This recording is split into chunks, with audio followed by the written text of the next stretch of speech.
Welcome to the Breakfast Leadership Show, where we interview global thought leaders on business, leadership, and life. Here's your host, keynote speaker, best-selling author, and chief burnout officer of the Breakfast Leadership Network, Michael Levitt.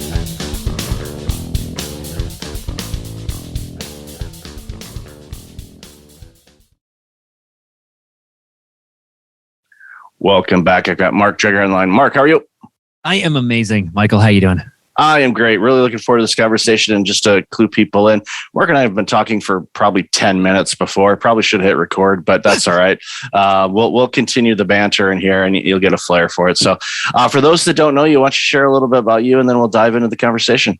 For sure. So like you, I'm up here in Canada, but I'm a branding and positioning expert. I've owned a creative agency since 2006, and I'm also a podcaster. I'm the host of a show called We Do Hard Things that you can find on YouTube and all of those regular podcast apps.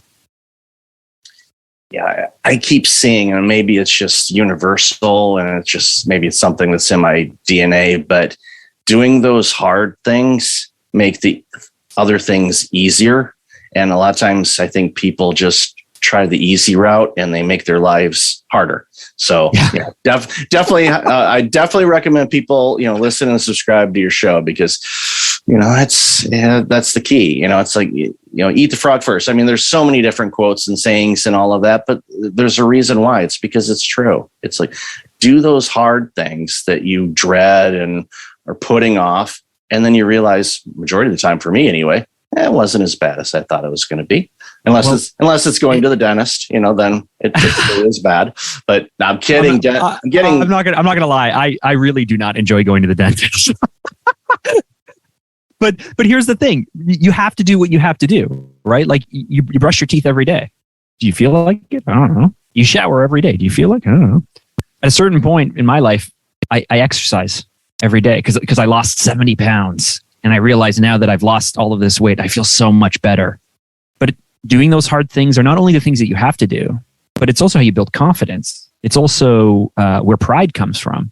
It's also what takes you to the next level. And you're right. If you proactively decide which hard things you're going to face, when the hard things you don't choose come along, you're a little bit better prepared for them. I talk about that a lot with burnout prevention and stress management and all of that. It's like, we're not going to eliminate stress. Then unless you are just completely oblivious to life and don't pay attention to anything, there's always going to be some kind of there's actually no medical way that I'm aware of to eliminate stress. I had a Stanford professor on my podcast who wrote a book and has spent all of her time researching dopamine and what happens in our brains. And even in those moments of euphoria, let's say that you could go from dopamine hit to dopamine hit to dopamine hit. Even our brains and our chemistry is actually built in such a way to dump on a bunch of negative stuff afterwards just to try and balance out. So if you're trying to live a stress-free life, it's almost like medically impossible, because even if you could be as even-keeled or as peaceful or as dopamine-filled or as euphoric as possible, at a certain point, your brain is going to try and balance that out, and it's going to dump a bunch of negative stuff there just to cause stress to your body. Mm-hmm. So here we go. There's no avoiding it, right? Yeah, there's no avoiding it, but there's ways of making sure you are your best self to be able to navigate around it or through it. And again, it's avoiding it just makes it even worse. Like, okay, well, you didn't get that message. Okay, well, let's do this.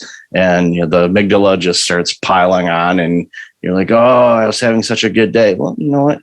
A good day and a bad day is up for interpretation. And yeah, there might be some challenging things that are going to be bigger. But like you said, if you understand what's going on and get to just understand who you are, I think it makes a big, big difference and helps you really navigate through life, even when there's so many external things going on in the world like we see right now. Yeah, if you want to be negative about it, go ahead, but that's not going to help you out. Look for the things that you can control, and the things you can't, well, navigate around them or through them the best you can anyway. So your show, let's dive into why. I always like asking fellow podcasters, why in the world did you want to do a show? Well, this was actually my third podcast. We Do Hard Things is my third. My first was in my kind of, let's call it zone of genius. Since 2006, I've been running a branding and creative agency. And so I got my feet wet in like 2013 or 14 by doing a podcast on how to build like an amazing video production company. And that really just came from being a fan. I've been listening to podcasts since like 2007 or 2008. I love the medium. I love the connection. I just wanted to try it. And so for anyone who thinks that this sounds like fun, it is fun. I don't know about you, Michael. It's like a lot of fun to connect with people and chase your curiosities and have a bit of a platform and be able to learn stuff. And so I did that. And then I did a second podcast with my good friend, Evan Carmichael. Some people may know him from YouTube. He has like 4 million subscribers and I've known him for, a very long time, since 2007. I actually shot his first YouTube video. And so we did that. And then now We Do Hard Things really just came from the fact that frankly, during the pandemic, I know that you're the burnout expert. After running my agency for like 13 or 14 years, I got like so burnt out. I had built the company in such a way that like I was the key man. So it's like nothing happened without me. Everything happened through me. I was responsible, like every leader, I'm responsible for all of the bad things and typically don't take credit for any of the good things. And the pressure of running a multi-million-dollar agency with 24 staff and just year after year after year replacing revenues and keeping up with payroll and all of that stuff, I got like super burned out. And in that valley, in that burnout phase, in that valley where it's like I just don't want to do anything anymore and I just can't do anything anymore, and it eroded my confidence. I questioned what I was doing, and I just felt like I needed to be around some people who had been through a valley. People who have done some of the most remarkable things in business, in creative, in athletics, whatever it might be, the people that we admire, that you look up to, that I look up to, no one is born that way. No one just emerges from the womb like ready to be a badass. They've all gone through the ups and the downs. They've all chosen to pursue their passions. They've all stepped out with courage. They've all had to fight the fear and the doubt that comes from others or even in their own heads. And they've just had to at a certain point be like, I'm going to do this. I'm going to face the hard things. I'm going to face the challenges. I'm going to be scared, but do it anyway. And it's just like, please surround me. I just need to surround myself with these people so that way I can see that I am not alone in this, that other people are like me, that other people have constant fear and constant doubt and constant uncertainty, but some of them choose to keep moving forward. And I just wanted to leech their confidence and their secrets from them.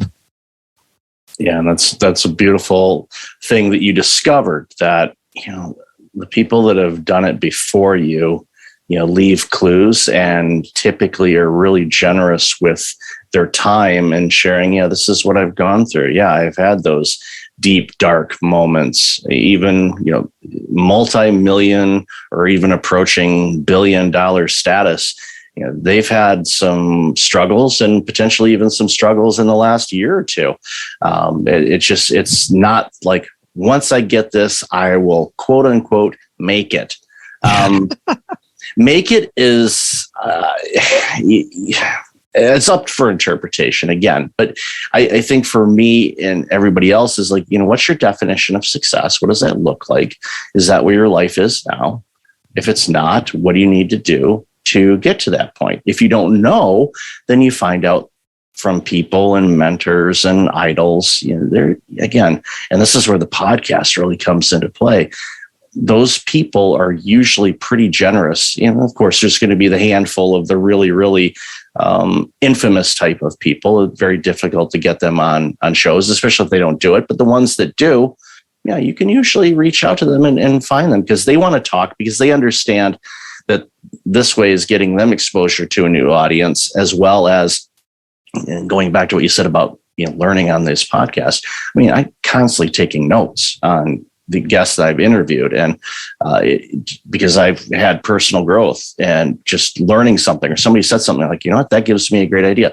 Case in point, yesterday I was interviewing a guest that's in the jewelry business, and I got to go back and listen to it because it's off to my editor and all of that. But I can go back and listen to see exactly what I said to her, because she said, you just gave me a great new idea for a new business line for me. I'm like, it's like, okay, I've got what did I say? I've got a couple rings. I've got a wedding band and another ring. It's like, I'm not wearing anything else because of all of my travel and stuff. I don't need to set off the alarms because getting through the airport is entertaining as it is. So let's not add any complexities to it. But it's like, okay, so I got to go back and listen to it. But just having a conversation, it can spur an idea or give somebody an idea. That's why I always tell entrepreneurs, instead of parking yourself and watching Netflix all the time, watch some educational YouTube videos or listen to some podcasts in your commute or at the gym or wherever. You're going to grow. You're going to hear something. And it's an amazing way to do it. And it's also an amazing way to help get you through those funk periods or those down periods or the self-doubt, which I have, you've had, everybody has them. We're like, am I actually making a difference? Then you get a note from somebody. I spoke at a conference earlier this week, got an email from somebody that said, I wasn't able to download the handouts for some reason. Could you send them to me? Of course, absolutely. I'm going to send you some handouts. I'm going to send you more information than what I was providing, right? Because you took the time to reach out to me and ask for this. So there's probably a situation where you're looking for something. So I'm going to give you more. If you use them and it makes your life better, awesome. Guess what? Great. If you want to bring me in to work at your organization, even better. But I'm at least helping people. And that is a feeling that is priceless. And your show and the work you do. What's interesting to me, I only learned this about a year and a half ago. Most of us, if I asked you what type of learner you are, most people know that there are visual learners. And the vast majority of people think that they're visual learners when they're not. And of course, there's auditory learners. There's people who can learn through listening. And I tend to be more auditory than even visual. And there are learners who require someone to teach them. To I'm going to break this down for you step by step by step. I'm going to show you what to do. You're going to do it. You're going to model it, like actual learning and development type stuff. But there's this extra category of learning, which I never realized is what I am, which is I learned through exposure to people, just watching what they do and listening to them.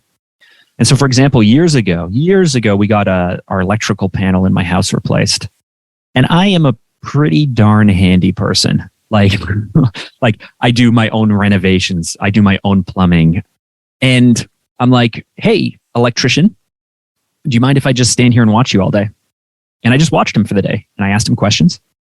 And I asked him, why do you wrap the wires the way you wrap them? Why do you do that? Why do you use this tool? Why do you do that tool? And I just asked a bunch of questions, poked around. And then never hired an electrician again. Because just those 6 or 8 hours of being around the person who does it, and then I could teach that to other people, and that's cool. But I realized mostly when I'm listening to stuff, or if I'm watching a documentary, or if I'm reading a memoir, I love memoirs from actors, from musicians. I love learning about music history. I am constantly, by the way that I think, I'm filtering these stories and this information into not only what's relevant to me, but I'm always putting it into practical business lessons for myself. And there's this other way of learning that people tend to overlook. Yes, there's some visual learning. Yes, there's some auditory learning. Yes, there's always a place for going through a course. But for anyone who's self-employed or an entrepreneur or responsible for making their own way and their own money, chances are the way you actually probably learn is just from kind of watching or modeling others, grabbing the bits and pieces that you feel work best for you, and then just running with it. And the quicker that we can kind of understand this, the more we can kind of structure our days, our lives, or the content that we kind of consume, the masterminds, the environments we're in, the coaches we hire, whatever it might be. But the faster we realize this, the more we can focus our time and effort not on Netflix, or maybe it's Netflix, but maybe it's a documentary, maybe it's a series, maybe it is a TV show. But I was watching Big Bang Theory, and I had the biggest breakthrough because in one episode, Penny and whatever his name is, her, they were fighting about her acting career. And it's just oh, there's something there. And that's how I learn best. And that's also why the podcast is a great medium for me. It's a great example. And, I want to make clear, I'm not against Netflix or Disney Plus or Hulu or Paramount Plus or the 18,000 other subscription services we all have. And we still have cable too. So I always tell people, you do not have cable. Do you have cable? No. Okay. I haven't had cable in a long time. No, I don't. Yeah, I stream what I need to stream and all of that. And, the antenna, I did have an antenna and that broke and I haven't replaced it. It's like, I'm just not going to, but other people use it as a way to unwind, and that's fine. It's all about finding your harmony, not balance. Whenever they say work-life balance, it's like, that's trying to balance an egg. It's like, is it going to stand? If it stands up on its own, throw that egg out. You do not want to eat that because eggs aren't supposed to do that. But unless you smash the bottom of it and you do it for a picture or something like Instagram worthy, I guess. But at the end of the day, figure out the way, and I love that you brought up this example, that you learn and create situations where you are constantly learning something, either to be better at something or to learn something new. I watch biographies and history, and used to bore me when I was younger, but now it's like, oh wow, because there's stories in there. There's how somebody overcame a situation, or how did they do this. Or I came across an interview the other day with Sir Paul McCartney, and he was talking about writing songs with Lennon and some other things that he did, and how he worked with Clapton on something. Or I think he was so excited to meet Nirvana when Nirvana was still around before Kurt died. And I'm like, wait a minute. Paul McCartney, the Beatles, is so excited to meet this young band called Nirvana. Yeah. I'm like, it just gives you a clue. It's like, as famous or infamous people are, they're still people. They're still fans. They still get excited about things, whether it's, why does Elton John have that radio, the Apple Radio 1 show? And why does he call up people like Dua Lipa when she starts to make the charts and it's kind of rising, and say, hey, let's do something together and collab? It's because these people have a passion for their art or for their craft. And, I love learning about music history, even bands that I'm not really that into. And a few weeks ago, I finished reading Phil Collins' memoir, and he talks about meeting Paul McCartney. And he said, one of the most interesting things to me is he said that he could tell that Paul McCartney has spent his whole life understanding that he is a Beatle. And anytime he meets someone, anytime he works with someone, he knows, he has to carry the burden of knowing that he is that person to every single person he meets for the rest of his life. And right there, it's like, that one comment, that one thing, that like one little aside, like when I met Paul McCartney, like I could tell that he comes carefully. He comes with respect. He knows that he's intimidating. He knows that he carries this persona on his shoulders. Okay, well, what can I learn from that? What can we learn from that? My day job is I'm a brand strategist. We help people, like we help entrepreneurs and coaches and consultants. We help people with personal brands or corporate brands figure out how to connect better with their targets. So that way they can grow their audience, they can grow their following, they can sell more product, whatever it might be, move up their pricing, increase ROI. Our job is to help connect people with those that matter most to them. And so it's all about psychology. It's all about making deeper connections. It's all about storytelling.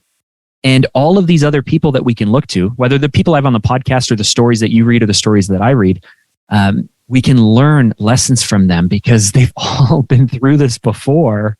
And why wouldn't we take the time, especially if they take the time to write it all down and gift wrap it and hand it to us? You taking the time to curate which guests you bring on and which conversations you have. You're like gift wrapping the best of the best information, and you're just handing it. It's just all sitting there waiting for people. And then on top of that, how much work we have to do to get people to even listen or read or consume that stuff. It's all there waiting for you. That's what excites me most about what you do or what I do or what Paul McCartney does. It's a fun thing. It's fun work that we get to do. And there are days that, it feels like that W word, work. And there are other days where it just feels like I'm enthralled and amazed that we get to do the work that we get to do. It's like, wow, this is really, really cool. And isn't that what success is? You said earlier, like, hey, how you can all define success, and for some people it's money, for some people it's security, for some people it's prestige. And listen, I like money, I like security, and I like prestige. I love all those things. But the moments where I realize that I get to spend pretty much every day doing the things I have to do, sure. But the things I have to do are also the things I like to do. Like, they support one another. And the fact that I just get control of my life and I get to structure what I want to do, and I get to help people and add value and feel like my work matters, to me, that's success. And it sounds like that's what you get to do each and every day.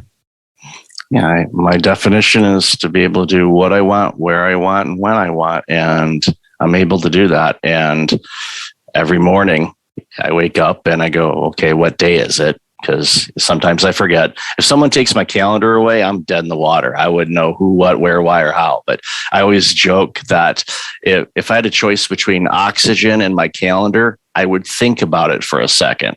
That's how important my schedule is, because it keeps me in line to know, okay, I have a podcast interview. I should probably get back to the condo. Or it's like, okay, that's coming up. Great. Otherwise, like, what day is it? It also helps me just, frame my days as well. So it's a wonderful, wonderful thing. And I love the work that you're doing as far as helping entrepreneurs, get their messaging right for the right people that they want to work with, and for the people that want to work with them.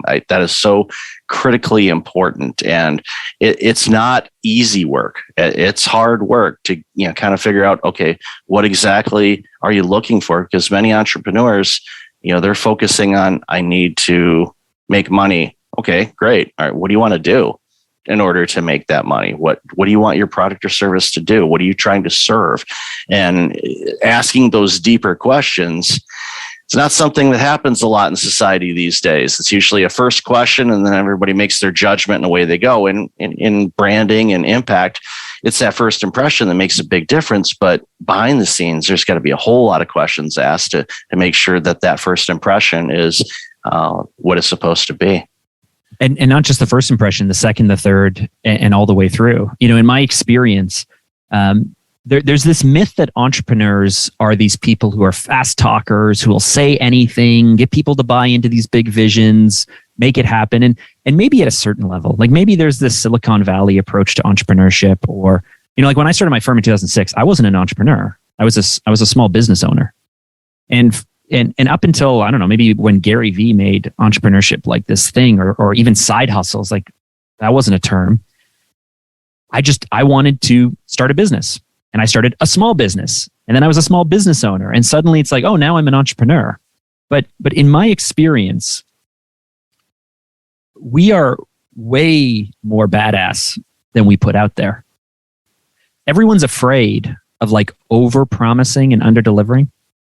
Everyone's afraid to make like brand promises, or even any kind of promise at all, even if it's like, I'm going to take care of you, don't worry.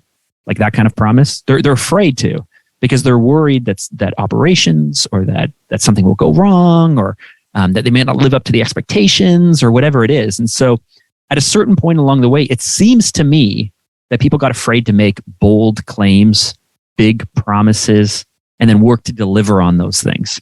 It seems to me along the way that business has gotten really kind of corporate and safe, to the point where you look at a website, or you look at someone's messaging or their ads or whatever it might be, and you go, what are you talking about?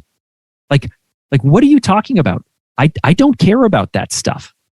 And so most of the work that we do is actually like, we spend more time and effort trying to get our customers comfortable and show them why they should have courage and be bold. And we use data and market research and a whole bunch of stuff, where if they came to me and said, Mark, I am ready to break through to the next level, and I'm ready to get uncomfortable, so just tell me what I need to do, our work would be cheaper, it would be faster, it would be more effective, because we spend so much time trying to show our clients, and I need this myself, you may need this yourself, but like just prove and show that it's worth taking this step forward, this bold claim. And here's a perfect example. I have a client who runs a $70 million company. We've worked with them for 10 years. When we took them through a brand strategy, I found out that pretty much their number one why, like the main purpose, the main driver, is they will do whatever it takes to deliver on behalf of their customer, including taking on all the risks of the project. And that last thing is a really big thing, right? Like they will finance the project for the clients. They will overinvest to make sure that it's right. They will fix mistakes before the clients even know about it and cover the costs themselves. So they will do whatever it takes to deliver on behalf of the client, including taking on all the risk. And when they go through the design process, I said, it looks like you guys do like endless iterations of work, right? Like you may only quote for 3 rounds of changes or design or whatever it might be, but looking through your project history, it looks like you do 8 versions, 10 versions, 12 versions, and you don't change the prices. And they go, no, because we do whatever it takes for the client. I said, why don't you offer unlimited revisions then? Oh, no. We can't offer unlimited revisions.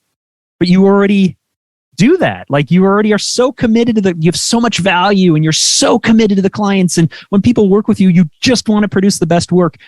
You're only charging for 3 rounds, but you're giving them 8 or 10 or 12 or whatever. You're already giving them unlimited revisions. So why don't we just tell people we offer unlimited revisions? Well, people will take advantage of us. Well, you don't work with people who will take advantage of you, or you fire them as clients, or you move up your pricing to account for the fact that they keep coming back and it's more and more and more. But why not make the claim? And so that's just one story of one client, but I've been doing this for 16 years. We've worked on thousands of projects with hundreds of companies, and every single time we go to do something for someone, we bump up into this kind of comfort zone.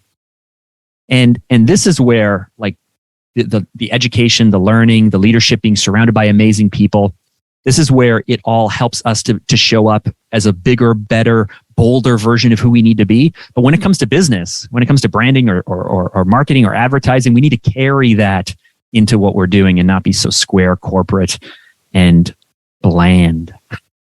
And safe. And the comfort zone is one of the most dangerous places you can be, because then you'll gain that 70 pounds back and then some. So yeah. If you've taken anything from this conversation, people, is the world needs boldness, from Mr. Bold in San Diego. Hi. Hello, sir. Hope you're doing well, to a company like Hammett, who makes handbags in California, and they have a lifetime guarantee. These are expensive bags. And that no questions asked. You damage it, guess what? We'll send you a brand new one. Why? Because they stand behind their work. And when you do that, you're going to bring in the right customers. You're going to bring in the right clientele. You're going to grow your business. And, working with teams like what Mark does is going to make your business grow even more. So, Mark, I've loved this conversation. Where can people find out more about you and all this awesome work you're doing? Well, if you want to check out the podcast, look it up. We Do Hard Things with Mark Drager, or you can head over to YouTube, my YouTube channel at Mark Drager. You can give it a watch. If you want to find out more about what we do as a branding and creative agency, you can head over to Phanta.com. That's PHANTA.com. We'll definitely have that in the show notes. So great to talk to you again, neighbor. And thank you so much for all the amazing work you're doing. Thanks, Michael. Thanks for listening to the Breakfast Leadership Show, part of the Breakfast Leadership Network. Visit breakfastleadership.com for tips on empowering your business and your life.